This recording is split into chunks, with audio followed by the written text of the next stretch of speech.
Babar Azam is not a T20 material. Babar Azam से quality spinners नहीं खेले जाते, अच्छे फास्ट बॉलर्स लगे हों तो बॉबी से वो भी नहीं खेले जाते। पावर प्ले में ये बंदा डॉट बॉल्स खेल के पावर प्ले जाया करके आ जाता है। ठीक है, स्ट्राइक रेट इस बंदे से मेंटेन नहीं हो पाता, 150 160 ये इसका एवरेज स्कोर है।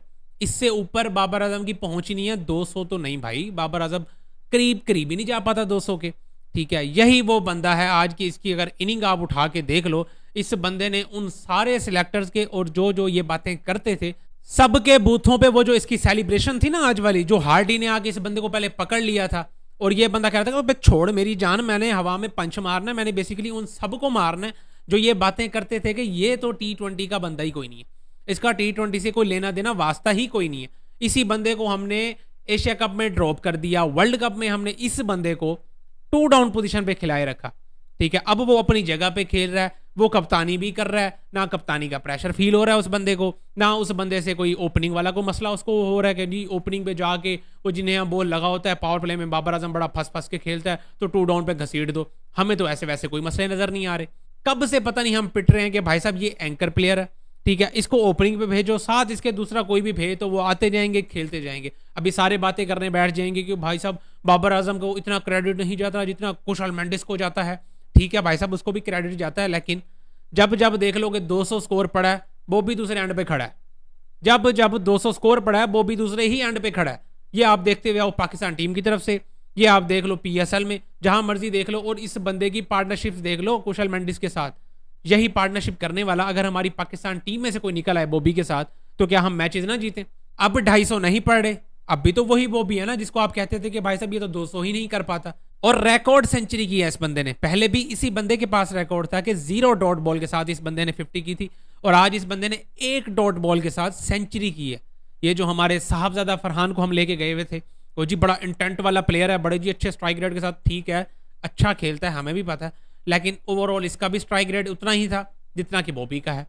बॉबी भी आपको पता है जब से PSL में आया, जब से वो खेल रहा है और जब से वो ओपनिंग पोजीशन पे खेलता है, अगर वो अच्छे टच में हो तो, अगर उसको सलीके तरीके से खेलने दें तो, अगर उसको उसकी अपनी गेम करने दे तो, ये ना कहें कि बॉबी तू जाके सर नीचे कर बल्ला घुमा, ये गेम उससे ना करवाओ, ये उसकी गेम है ही नहीं। उसको कहो बॉबी साहब आपका बैट है, आपकी क्रीज है, आप जाएं अपनी मर्जी करें, जैसा कि मिसबाउल हक ने कहा था। इस सीजन के शुरू में ही उस बंदे ने कह दिया कि हमने बॉबी को आजाद छोड़ दिया, बॉबी साहब जो मर्जी करते फिरो, दन दनाते फिरो, जो मर्जी करो, आपको कोई रोकने वाला नहीं है, अपनी मर्जी से बैटिंग करो। भाड़ में गया स्ट्राइक रेट, भाड़ में गए तुम्हारे स्पिनर्स जो तुम कहते थे कि भाई तुमसे खेले नहीं जाते, हमें कोई फर्क ही नहीं पड़ता, जाके जो मर्जी कर अपनी गेम कर। और आज ये क्वालिटी स्पिनर्स जो कहते हैं, जो हाइप बनाई हुई थी अबरार अहमद की, जो हमारे उस्मान तारिक वर्ल्ड में उस बंदे की चर्चा चल रही थी, ठीक है, तो क्वालिटी स्पिनर्स इस टाइम पे पूरे PSL में क्वेटा ग्लैडिएटर्स के पास है, और उसी के खिलाफ वो बंदा खेल भी रहा है। उनको पहले सिंगल डबल्स के साथ टैकल कर रहा है, और जब उसको लगता है कि अब मैंने इनकी मारनी है, तब वो उनको मारता भी है। छक्के भी मारे हैं उसने, इब्रार को भी मारे हैं, उस्मान तारिक को भी मारे हैं। ठीक है, वो अजारी जोसेफ जो कि है 150 पे बंदा बॉलिंग कर रहा है, उसने उस बंदे को भी छक्के मारे हैं। तो मतलब मसला बॉबी में नहीं था, मसला था हमारी मैनेजमेंट में। खैर भाई साहब, बॉबी ने तो आज दिल ही खुश करके रख दिया, और बॉबी और कुशल मेंडिस की जो पार्टनरशिप है भाई साहब को 500-550 रन ये अकेले बना के खड़े हुए हैं दोनों। ठीक है, इतने तो भाई लाहौर कलंदर ने बनाए नहीं होंगे अभी तक पूरे टूर्नामेंट में ही, क्योंकि 100 से पहले तो नहीं पड़ जाती है वो। और दोनों ही इस टाइम पे टॉप ऑफ द लिस्ट बैठे हुए हैं। पहले नंबर पे कुशल मेंडिस हैं और दूसरे नंबर पे बाबर आजम है 401 रन के साथ।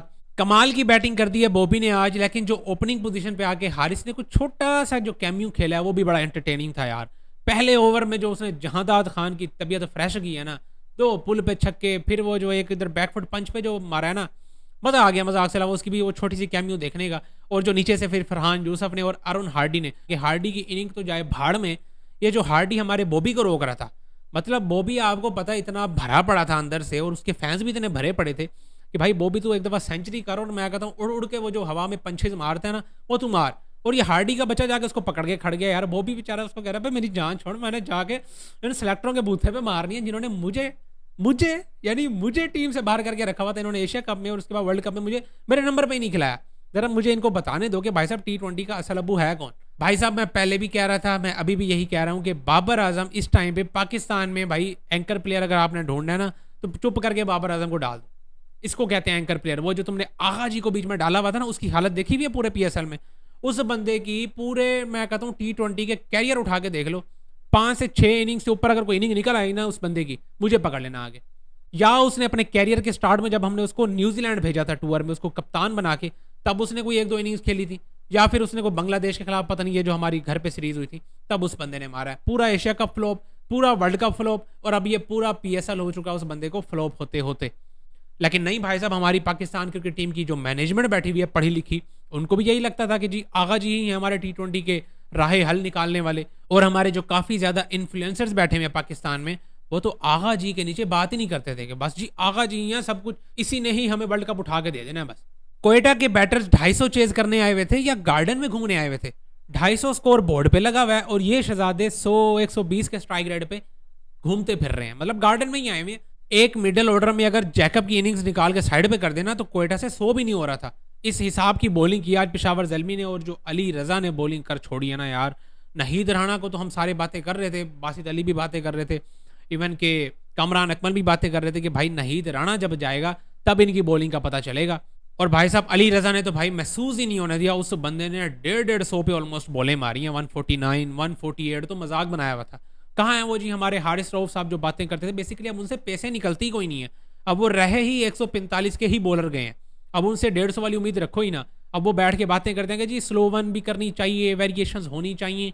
इस बंदे ने तो कोई वेरिएशन नहीं दिखाई, इसकी स्लोएस्ट भी मेरा ख्याल है कोई 140 थी।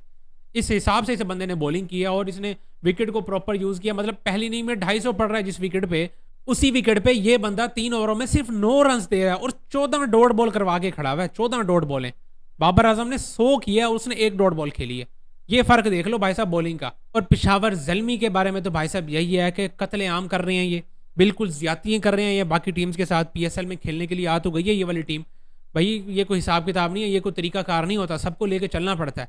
ऐसा नहीं है कि भाई आप आओ हर मैच में जलील करो, अगली टीम को 100 भी ना करने दो, पहले तो 250 रन मार दो फिर 100 भी ना करने दो। ये यार ज्यादा ज्यादती वाली बात है। बिल्कुल यार तमाशा बना लिया इन्होंने। एक तो मैच कोई नहीं हार रहे, ऊपर से हरा ऐसे रहे हैं कि अगली टीम बेचारी जमीन में धंस जाती है कि भाई हम मर ही जाएं कहीं जाके।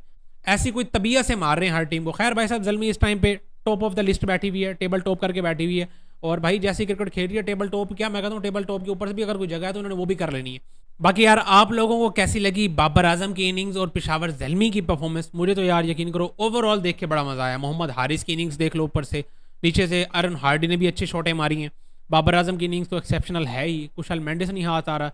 ठीक है, बॉलिंग में आ जाए तो हमारे अभी तक throughout the tournament Sufiyan Muqeem, चाचा इफ्तिखार, ठीक है, वही नहीं काबू आ रहे थे, अब वो बासित अली को छोड़ दिया इन्होंने। और साथ ही हमारे अली रजा भी पीछे नहीं रह रहे, वो भी कह रहे हैं कि भाई साहब हम भी हैं, हम भी खेलने आए हुए हैं। तो भाई पेशावर ज़ल्मी तो बड़ी एक्स्ट्रा ऑर्डिनरी क्रिकेट खेल रही है। बाकी आप लोग अपनी अपनी राय लाजमी कमेंट्स में शेयर करें कि आपको कैसी लगी पेशावर ज़ल्मी की परफॉर्मेंस। बाकी इस वीडियो में इतना ही, मिलता है नेक्स्ट वीडियो में।